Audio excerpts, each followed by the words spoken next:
आइए जानते हैं आज की प्रमुख अंतर्राष्ट्रीय खबरों को। उससे पहले एक नजर आज के हेडलाइंस पे। महाराष्ट्र चुनाव के लिए बीजेपी की तीसरी लिस्ट जारी, 25 उम्मीदवारों के नाम का ऐलान। जम्मू कश्मीर के अखनूर में आतंकियों का हमला, सेना पर फायरिंग। सेना के काफिले पर हमला करने वाले 3 आतंकी ढेर, अखनूर में सुरक्षा बलों का बड़ा एक्शन। सेना के एम्बुलेंस पर फायरिंग करने वाले 3 आतंकी ढेर, मंदिर में बच्चों को भी बनाया था बंधक। रोड शो में पीएम मोदी से हुई मुलाकात पर दिव्यांग बच्चे ने क्या कहा। इजराइल के हमले के बाद ईरान के अगले कदम पर नजर। 100 एयरक्राफ्ट मिसाइलें, 2000 किलोमीटर दूर अटैक। धनतेरस की पूर्व संध्या पर बाजार में जमकर बरसा धन, सेंसेक्स ने मारी 602.75 अंकों की ऊंची छलांग। मैं कुछ भी कर सकती हूं, अभिषेक बच्चन संग अफेयर की खबरों पर निमृत कौर ने तोड़ी चुप्पी। और मयंक यादव की किस्मत खुल गई, एक सीजन पहले सिर्फ 20 लाख फीस थी, अब करोड़ों में खेलेंगे। महाराष्ट्र विधानसभा चुनाव के लिए भारतीय जनता पार्टी ने 25 उम्मीदवारों की अपनी तीसरी लिस्ट जारी कर दी है। इस तरह बीजेपी ने अब तक कुल 146 उम्मीदवारों का ऐलान कर दिया है। उसने पहली लिस्ट में 99 और दूसरी लिस्ट में 22 उम्मीदवारों के नामों का ऐलान किया था। इसके अलावा नांदेड़ लोकसभा सीट पर होने वाले उपचुनाव के लिए भी बीजेपी ने संतुक मारुतराव हम्बर्डे को अपना प्रत्याशी बनाया है। कांग्रेस सांसद वसंतराव चौहान के अगस्त में आकस्मिक निधन के कारण नांदेड़ सीट पर उपचुनाव कराना पड़ रहा है। कांग्रेस ने उपचुनाव के अपने दिवंगत नेता वसंतराव चौहान के बेटे रविंद्र चौहान को उम्मीदवार बनाया है। महायुति गठबंधन ने अब तक 288 सीटों में से 260 पर उम्मीदवारों का ऐलान कर दिया है। 28 सीटों पर अभी प्रत्याशी उतारे जाने बाकी हैं। हम आपको बता दें कि महायुति में बीजेपी, एकनाथ शिंदे की शिवसेना और अजित पवार की एनसीपी शामिल है। जम्मू कश्मीर के अखनूर में आतंकियों ने सेना के वाहन को निशाना बनाया गया। इस दौरान कई राउंड फायरिंग की गई। जवाबी कार्रवाई में 3 आतंकवादी मारे गए हैं। सुरक्षा बल फिलहाल बड़े पैमाने पर तलाशी अभियान चला रहे हैं। जम्मू कश्मीर के अखनूर इलाके में सोमवार को सुरक्षा बलों के साथ मुठभेड़ में 3 आतंकवादी मारे गए। अधिकारियों ने बताया कि मुठभेड़ तब शुरू हुई जब आतंकवादियों ने सुबह सेना की एम्बुलेंस पर गोलीबारी की थी। हालांकि हमले में किसी के अभी तक घायल होने की खबर नहीं है। सुरक्षा बलों ने तुरंत जवाबी कार्रवाई करते हुए इलाके में घेराबंदी और तलाशी अभियान शुरू कर दिया, जिसके बाद दोनों तरफ से गोलीबारी शुरू हो गई। मिली जानकारी के अनुसार आतंकवादी मारे गए और उनके शव बरामद कर लिए गए हैं। फिलहाल तलाशी अभियान जारी है। जम्मू के अखनूर इलाके में सुरक्षा बलों ने 3 आतंकियों को मार गिराया है। सोमवार को सेना के काफिले पर घात लगाकर किए गए हमले के बाद सुरक्षा बलों ने इलाके में ऑपरेशन शुरू किया था, जिसमें 3 आतंकवादियों को मार दिया गया है। मारे गए आतंकियों के पास से हथियार और गोला बारूद मिले हैं। सेना का ऑपरेशन अभी जारी है। आतंकियों ने एम्बुलेंस पर की गोलीबारी। इससे पहले सोमवार सुबह अखनूर में सेना की एक एम्बुलेंस पर आतंकियों ने फायरिंग की थी। यह हमला जोगवान एरिया में हुआ था। तस्वीरों और वीडियो में गाड़ी पर गोलियों के कई निशान मिले हैं। हमले के बाद इलाके में बड़े पैमाने पर तलाशी अभियान चलाया गया है। 32 फील्ड रेजिमेंट ने पूरे इलाके को घेर लिया है।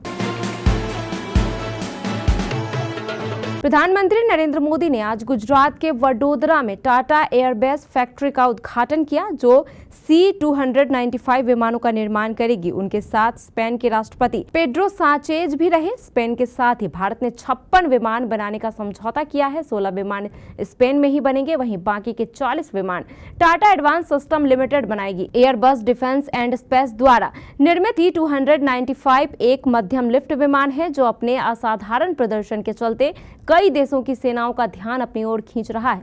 अब ये कंपनी टाटा के साथ मिलकर भारत में ही विमान बनाएगी। C-295 को आधुनिक सेनाओं की जरूरतों को पूरा करने के लिए डिजाइन किया गया है। वडोदरा में आज प्रधानमंत्री नरेंद्र मोदी और स्पेन के प्रधानमंत्री पेड्रो सांचेज रोड शो के दौरान एक अनोखी घटना देखने को मिली। जब प्रधानमंत्री मोदी ने सड़क पर एक दिव्यांग बच्ची द्वारा बनाए गए उनका स्केच देखा तो उन्होंने तुरंत अपना काफिला रोक दिया। प्रधानमंत्री मोदी और उनके साथ स्पेन के प्रधानमंत्री भी अपनी कार से नीचे उतरे और उस बच्ची को धन्यवाद दिया। ईरान के सर्वोच्च नेता आयतुल्लाह अली खामेनेई ने इजरायली हमलों पर नपी तुली प्रतिक्रिया दी है। उन्होंने तत्काल जवाबी कार्रवाई का वादा करने से बचते हुए कहा है कि इसे ना तो कमतर आंका जाना चाहिए और ना ही बढ़ा चढ़ाकर पेश किया जाना चाहिए। हालांकि ईरान के राष्ट्रपति मसूद पेजेस्कियान ने कहा कि ईरान हमले का उचित जवाब देगा, लेकिन उन्होंने ये भी कहा है कि ईरान जंग नहीं चाहता। ईरान ने स्वीकार किया है कि इजरायली हमलों में कम से कम 4 सैनिक मारे गए हैं। इसराइल ने कहा कि उसने ईरानी हमलों के जवाब में शनिवार को ईरान में कई जगहों पर सैन्य स्थलों को निशाना बनाया। 2000 किलोमीटर की दूरी पूरी करके दुश्मन के इलाके में घुसकर उसके मजबूत मिलिट्री ढांचों को उड़ाने का मद्दा इजराइल रखता है। तभी तो उसने एक साथ 100 से ज्यादा फाइटर जेट उड़ाए। उसके बाद ईरान को मिलिट्री टारगेट्स पर प्रेसिशन स्ट्राइक किया, यानी अब जंग नए मोड़ पर जाएगी। इजराइल ने अपनी जगह से 2000 किलोमीटर दूर ईरान में घुसकर हमला किया। अपने लेटेस्ट F-35, F-15C/D ईगल और F-16I सूफा फाइटर जेट से प्रेसिशन स्ट्राइक किए गए। टारगेट ईरान के मिलिट्री ढांचे थे, यानी हथियार depot, communication centre, military command और रडार सेंटर्स को उड़ाने के बाद अब ईरान एक तरह से अंधा हो गया है। धनतेरस की पूर्व संध्या पर, यानी आज सोमवार 28 अक्टूबर 2024 को घरेलू शेयर बाजार में जमकर पैसों की बारिश हुई। कारोबार के आखिर में बंबई स्टॉक एक्सचेंज का प्रमुख संवेदी सूचकांक सेंसेक्स 602.75 अंक की ऊंची छलांग लगाते हुए 80,005.4 अंक पर बंद हुआ। वहीं एक्सचेंज का निफ्टी 158.35 अंक के लाभ से 24,339.15 अंक पर पहुंच गया। इससे पहले शुक्रवार को सेंसेक्स 622.87 अंक का गोता लगाकर अपने रिकॉर्ड 80,000 के स्तर से फिसलकर 79,402.29 अंक और निफ्टी भी 218.60 अंक भारी गिरावट के साथ 24,180.80 अंक पर बंद हुआ। बॉलीवुड एक्ट्रेस निमृत कौर इन दिनों अभिषेक बच्चन के साथ डेटिंग रूमर्स को लेकर सुर्खियों में छाई हुई हैं।